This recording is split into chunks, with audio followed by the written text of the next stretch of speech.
आज की कहानी है एक घुट पानी की कीमत।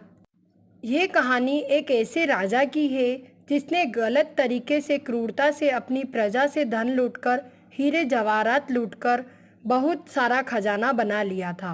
अब राजा के सामने समस्या ये थी कि इस खजाने को कहाँ रखा जाए, कहाँ छुपाया जाए। तो राजा ने जंगल में एक शुमशान जगह पर बड़ा सा तहखाना बनाया और उसमें हीरे जवाहरात को छुपा दिया।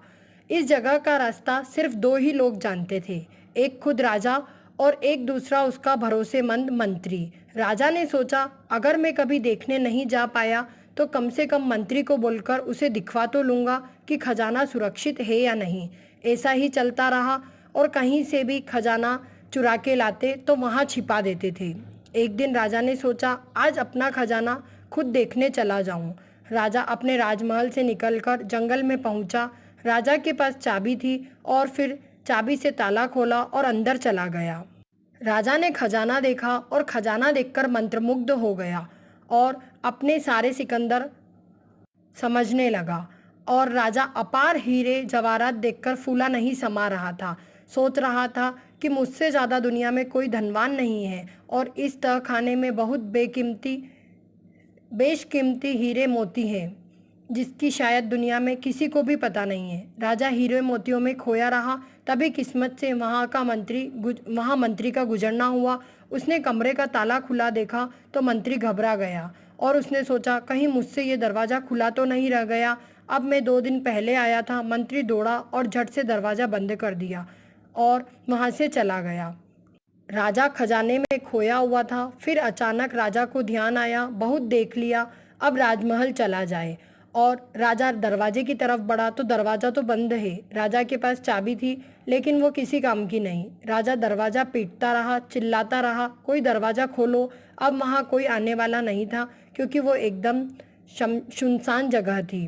घंटों बीत गए। अब राजा को भूख प्यास लगने लगी। राजा अंदर गया और हीरे मोतियों को हाथ में लेकर बोलने लगा, बेशकीमती जवाहरात, क्या तुम मुझे एक घुट पानी पिला सकते हो? राजा को ऐसा लग रहा था खजाना मुझसे ये कह रहा है कि गलत तरीके से कमाई गई दौलत किसी की हेल्प नहीं कर सकती।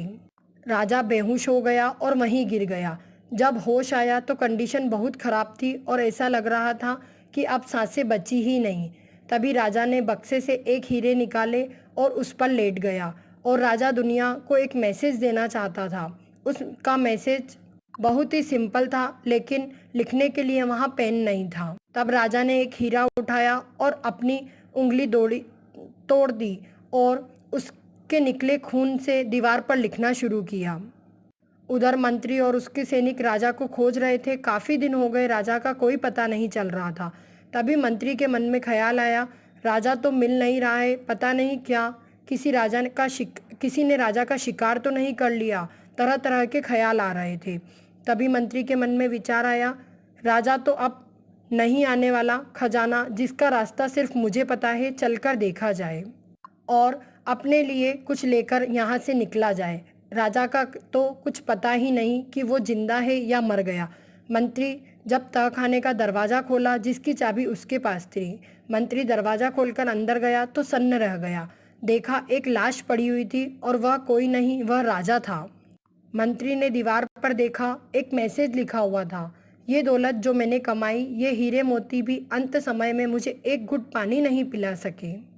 ये छोटी सी कहानी हमें बहुत कुछ सिखाती है। सभी को पता है बचपन से अपने साथ कुछ भी नहीं लेकर जाने वाला, फिर भी लोग इसके पीछे भागते हैं। लोग बहुत ही पैसे की दुनिया में अंधाधुन पागल हो गए हैं। हम ना तो कुछ लेकर आए हैं और ना ही कुछ लेकर जाएंगे। तो सिर्फ अच्छी दुआएं, सिर्फ मनपसंद ऐसा काम करें जिससे कि हमें लोग दुआओं में याद करें। धन्यवाद।